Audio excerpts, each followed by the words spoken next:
Welcome to Modern Aikidoist Podcast. Please help by liking, subscribing, and sharing this podcast if you're watching this on YouTube or BitChute. These are all free and help out a great deal. Word of mouth is how shows like this reach more people who are interested. Another way you can support this podcast is by way of a PayPal tip jar. You can leave a donation of any amount you like or set up a monthly donation just like Patreon or Subscribestar, only I don't make you pay for my content. I only invite you to contribute. There's a link in the description. I sincerely appreciate your interest and support. The subject of today's podcast applies broadly to all martial artists, not just Aikidoka. Negotiation is something which Aikido practitioners bring up constantly as the preferred method of resolving disputes, being far preferable to letting conflict escalate into the physical realm.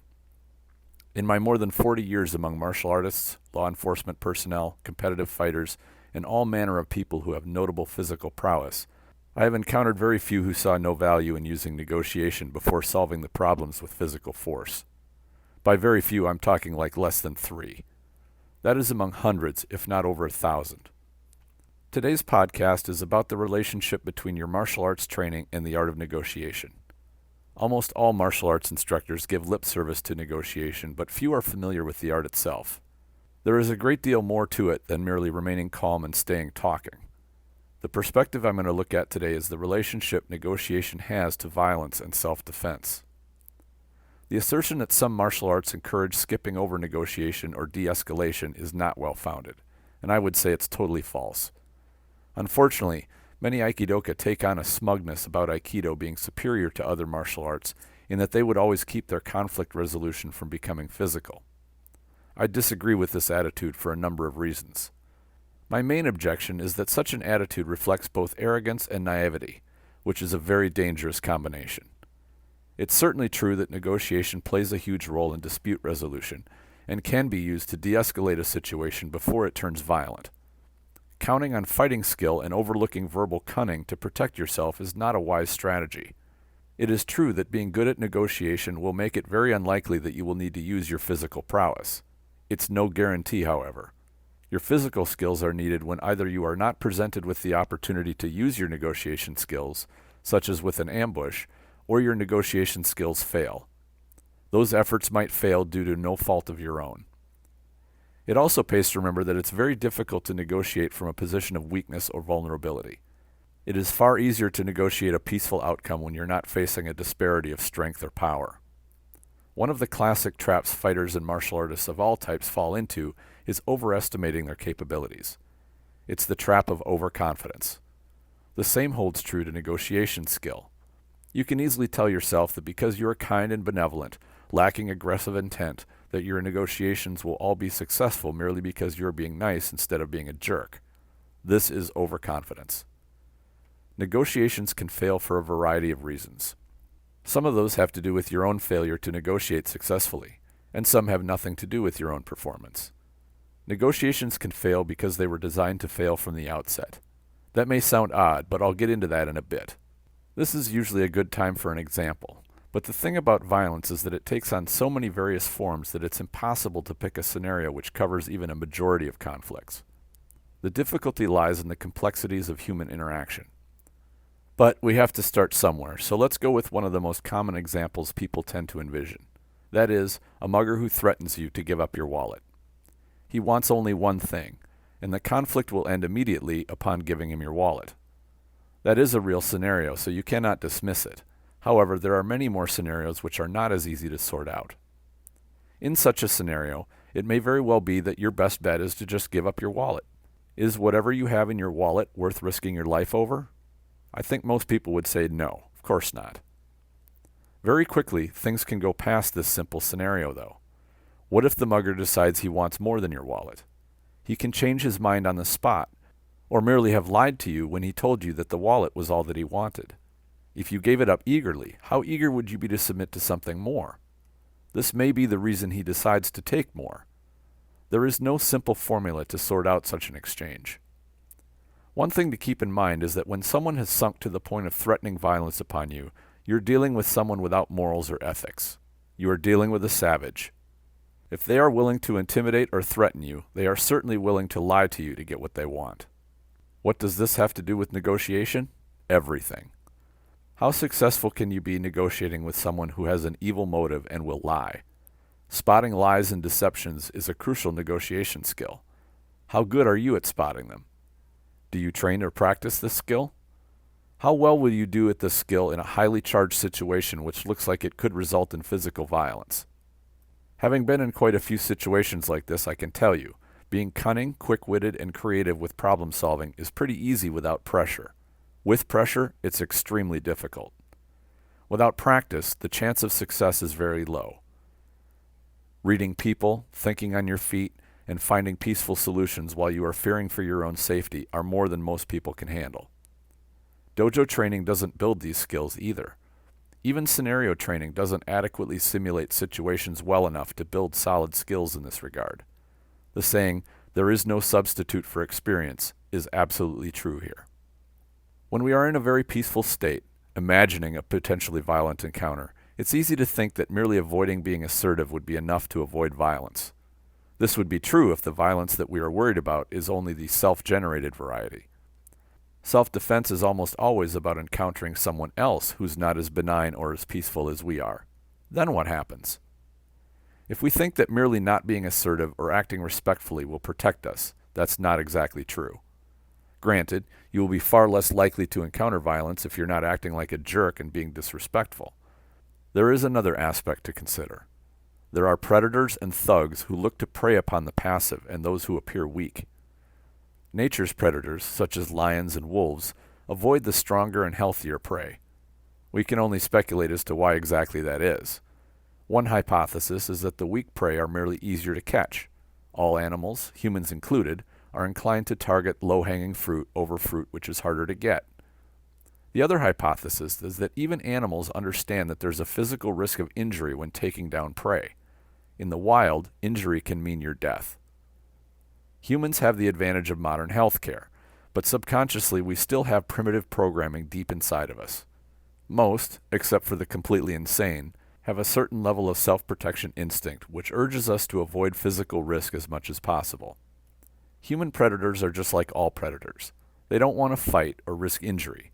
They are looking to take what they want without a problem or resistance. It may seem like I've drifted away from the subject of negotiation, but I have not. And here's where it connects. It is called the interview. When a predator approaches a potential target, the decision is not yet made to present the threat or attack. The predator is assessing whether or not the target is going to be an easy mark. Imagine a lion approaching a herd of caribou. He watches how they move to pick out the easy prey. A street criminal passes over many potential targets and chooses to approach only those who appear to be viable targets. When they approach to start a verbal exchange, that's the interview. They are getting a handle on how easy this mark will be to threaten. These approaches often seem very innocuous and innocent. They are meant as a disguise to set up the surprise when the true motive is revealed. Just like the lion who waits in the tall grass, unseen until the caribou gets too close. By then, it's often too late. From the target's standpoint, they never realized danger was close at hand. Many victims will often say, "I had no idea what was about to happen," or "I had a feeling something was not right, but I had no indication that I was about to be attacked." This is your self-protection instincts trying to alert you. That's a whole nother subject, but suffice to say, listen to your instincts. You can do this in negotiations as well. When what is said to you seems like there is deception, there probably is. When there is deception within negotiations, you are dealing with someone who is negotiating in bad faith, and that is dangerous. You are being manipulated. The interview is a probing method to assess the viability of a target. Once that is established, the interview can shift into a manipulation stage. When that happens, you are being maneuvered into a more vulnerable position with less chance of escape.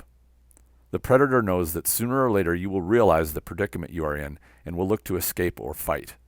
Since he doesn't want to fight, he wants you to see no viable chance to escape or resist. Victims who have gone through this process may have felt that at many points they could have talked their way out of the situation, but that's not necessarily true. The reality was that they were painted into a corner by a predator.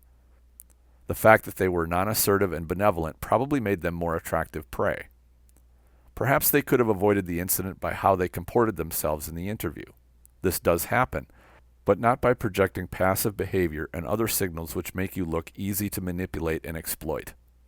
I mentioned earlier that it is difficult to pick a particular scenario which describes violence because there are so many. Then I picked one and described it. That being a predator who searches out a prey to exploit. There certainly are a ton more, so let me take on an entirely different one. That being the random encounter type of violence. This is when the aggressor had no advanced plan of starting a fight, but it rose out of a spontaneous situation. This is where negotiation may have the best chance of diffusing the conflict. In fact, the odds of experiencing this kind of violence are much higher than the predator type attack. Approximately 80% or so of criminal violent encounters happen with people the victim is familiar with. The attacker is someone they know already, whether it's someone they have just met in the last few weeks or someone they've known for years. In these cases, negotiation and how you deal with people has a far greater influence on whether you end up in violence or not. Not being a jerk will go a long ways towards a peaceful life. Being able to successfully resolve disputes with intelligence rather than force is a valuable skill. I don't think there's really any good argument to that point. One of the most important times for good communication skills, which negotiation is, comes when it's time to establish a boundary and you need to enforce it. People will always be imposing on you, and you must set boundaries for what behavior you will accept. Quite simply, this means saying no at some point. You are free to determine when that is. One example of the need for setting a boundary is with someone who always wants you to come to their house and do work for them for free. Until you say no and don't show up, you will essentially be their slave. You might be willing to give them a hand once in a while, but that is your choice. A more stark and serious example is date rape. If someone doesn't say no, an assertive person can think that they are agreeing to sex when in fact there is no active agreement. I realize that that is a deep topic, but the point I want to make here is that it is crucial in such a situation to communicate a boundary. It must be clearly stated when someone crosses it. In any situation, when you establish a boundary and someone ignores it, that should be a huge red flag, probably with a flashing light and a siren. It means you are dealing with someone who doesn't respect you and doesn't care if they run roughshod over you.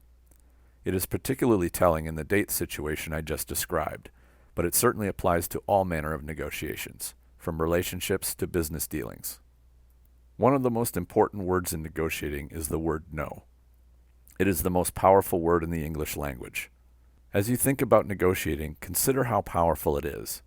A good negotiator will present a no in a way which is not aggressive, so they can ease down any escalation it may cause. Consider from a self-defense standpoint. Saying no will either result in an aggressor backing down or escalating and attempting to take whatever it is they want. That is why we train, so we can say no and are ready to enforce it. That no might be someone who wants to victimize us, the ones we love, or innocent people. Such people need to hear no and have that no enforced. A very easy trap people often fall into is assuming everyone else is civilized. When someone is willing and ready to use violence against peaceful people, they are no longer civilized. They are engaging in savagery. Just because you have not encountered behavior like this does not mean that it doesn't exist. Victims are often caught off guard because they have never seen it or dealt with it before.